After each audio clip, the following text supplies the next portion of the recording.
Our goal was actually just to show the strength and vibrancy of Black, queer, and trans people, and that while we are celebrating, we also realize that pride has a political connotation to it, and that we as communities have to continue to gain victories and to gain ground.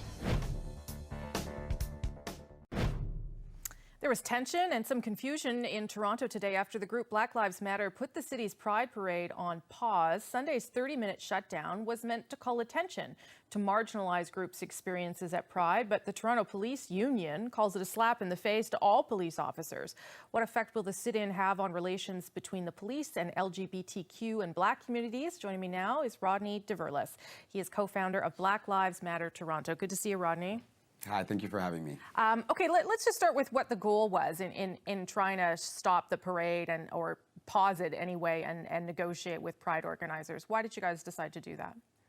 Pride Toronto has a history of anti-Black racism and a history of anti-Blackness within its organization. That includes the near extension of the Black Queer Youth stage, which is the only stage dedicated to Black queer youth. That includes constant threats to funding and autonomy for Blackness Yes and Blockorama, which are the largest stages and the most popular stage in the entire festival. And that includes a lack of commitment to addressing anti-Blackness at a structural level, but also at a festival as well. This was an act of desperation by the queer and trans Black community.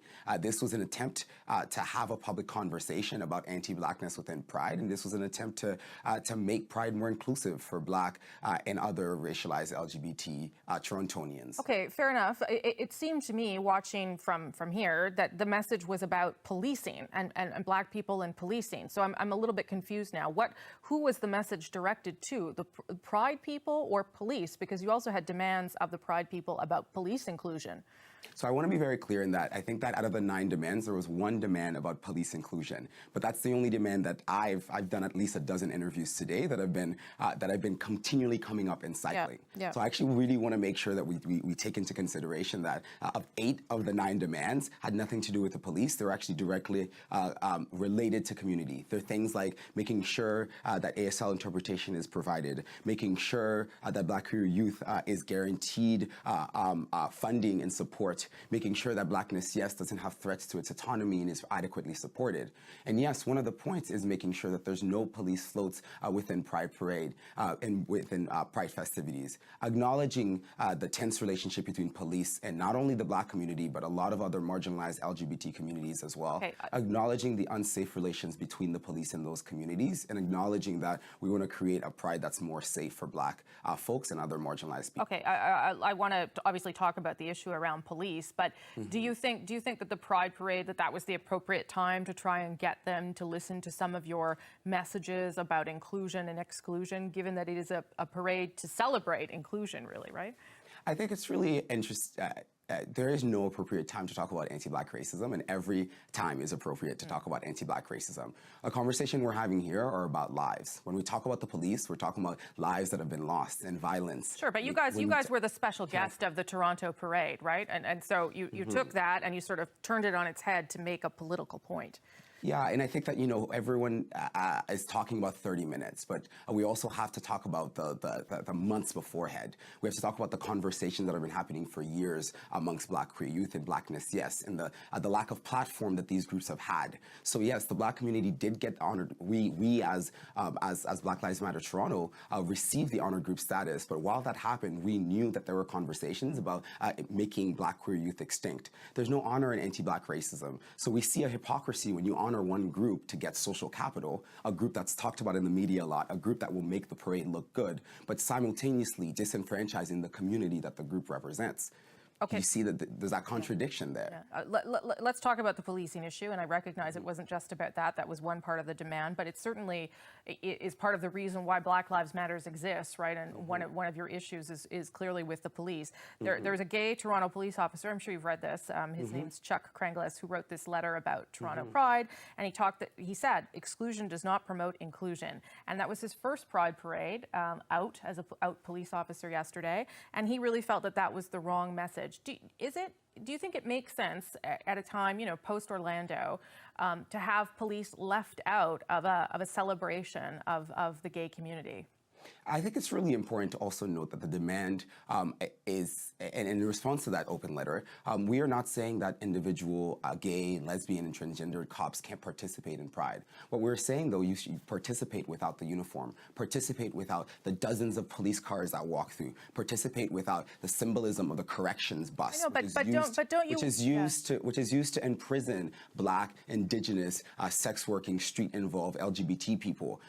When we talk about inclusion and exclusion, it's important to also talk about who doesn't have a platform. I know, but don't you want the symbol of Toronto Police also there so that people know that Toronto Police are given, okay, put aside your problems for a minute, they are inclusive and they want to be viewed well by the gay community. But Toronto Police are not inclusive, though. That's the thing. There's a hypocrisy of that. You can't march for an hour in a parade while you actively have forces that are inflicting violence on people, while TAVIS are going amok, raiding homes, while corrections and then federal policing are deporting LGBT refugees. Yeah, but doesn't it set you back?